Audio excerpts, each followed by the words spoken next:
If you apply for a primary school place in Somerset now, your county council form, your official council form, carries within it propaganda for EDF and Hinkley C.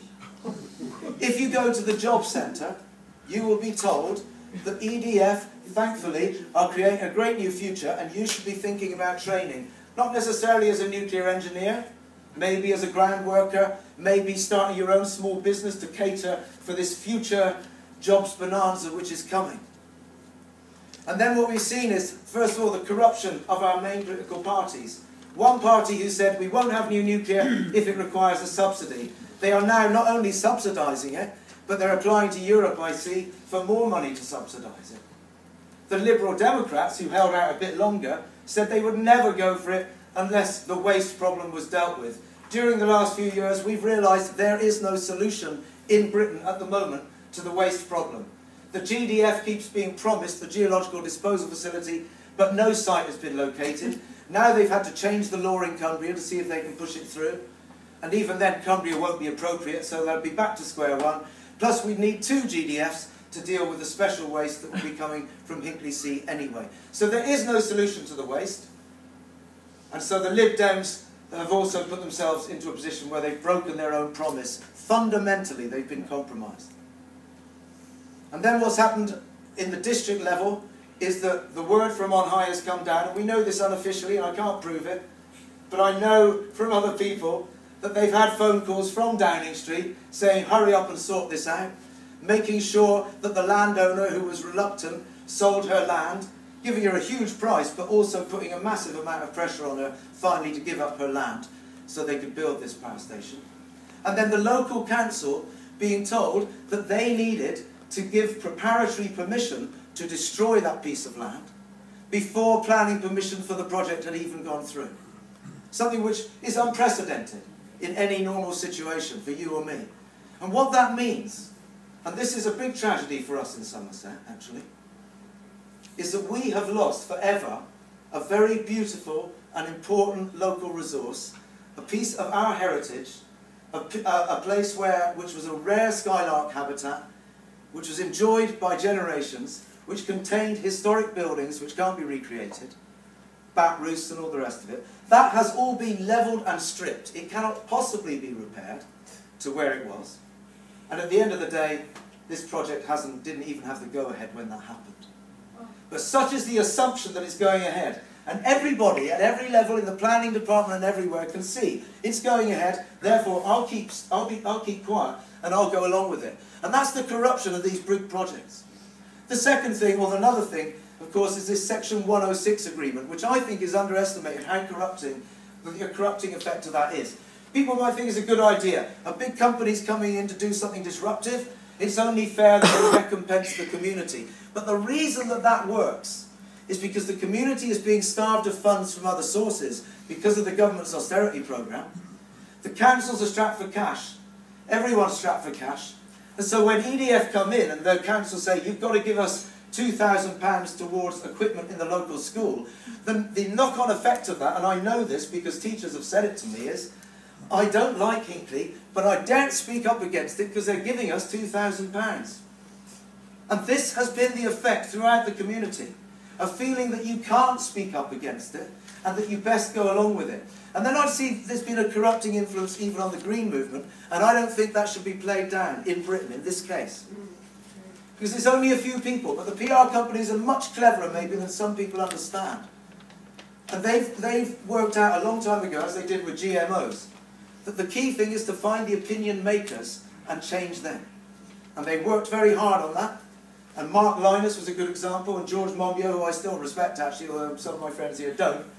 He came over on nuclear and played a key role in changing, making the green-minded people insecure about what they thought, thinking, well, climate change is so bad, and Germany's built burning all that coal, as you were saying earlier, we've got to have nuclear. It's got to happen. And look, it's clean and safe. And no one was looking at this particular technology and that it was a dead dog, that this is an EPR, which now Areva don't want to make anymore. But we haven't even started ours, and they're abandoning the technology. because it hasn't even been completed in Finland and France. That's the reality. Even in the terms of the technology, we can all see clearly that this one is really bad. But our government and the people who were tasked with watching that have all been sucked in. And I don't care what anybody says about their neutrality. I've had the impression over the last few years that everyone has been colluding with this. And that's gone through to the local level, and I'm more forgiving of them because, as I say, parish councillors have said to me, look, what can you do? Keep your head down, get the best out of it you can for our people, because it's going to happen. Now, luckily for us, there's one person, one group that isn't committed to this project. It's not the county council, the local council, the government and all the rest of it. It's actually EDF itself. And really the biggest scandal in terms of wasted resource and wasted time and wasted human energy is that for the past 5 years we've been talking about this, fighting over it, making huge promises to our young people in Somerset, and at the end of the day, EDF, who put out loads of literature about how much they love us all and care for us, and they just want to give us freebies because that's what they do, because they're nuclear and nuclear is good. For all of that, tomorrow they may announce they're pulling out, because their bottom line is just their 10% profit. So they're ready to pull out. And I think that that's beginning to dawn on people in Somerset. It's like we've been led along and we've put up with it, and now they may just walk away. And the reason is simple economics. And we've had that outlined already. We know that Arriva can't afford to support this. EDF can't. And even for all the effort that the government has made, the humiliating months it took to settle that strike price, which is so obscene and so irrational that now when the financial people look at it, they're saying this just doesn't make sense. And that, luckily, the longer the delay, the more scrutiny there is, and that's the one hope I have, is that it's slowly beginning to unravel. When you hear, who was that Labour guy the other day saying this doesn't make sense? When you hear the New York Times saying this is very tenuous, this project now, and even the BBC, God bless them, actually saying the other day that maybe the people who argue for renewables were right. Wow. And then you have, lastly, Theo saying, I really, really hope that EDF won't pull out. That was great, because that was an admission. And everyone understands what that means. It means he's really scared they will. Because if they pull out, whether it's long or short, and I believe this won't ever be built, but if it's short because they find an excuse to pull out, because of all these other delays, because they can't get, because of the legal challenges, because of the scrutiny, because of another election and the possible political turmoil, which means that nobody wants to commit right now. All of that throwing this into serious question. The tragedy, of course, is that we are wasting time, and this isn't just a, oh well, you know, it's not just that I'm pissed off that I've had to do this stuff for 4 or 5 years and argue the case in a world where it's not acceptable to argue against nuclear, but it is that in the last 4 or 5 years we could have been preparing ourselves for the huge challenge ahead. Somerset faces losing a large part of its land to permanent flood. Our communities are not resilient, and we have no idea of the timescale that we're up against in terms of climate change, and we have not prepared. And even if we start preparing now, we don't know if it's going to be enough. So it's been a criminal waste of time, and I think when this scandal blows, it will be a political scandal.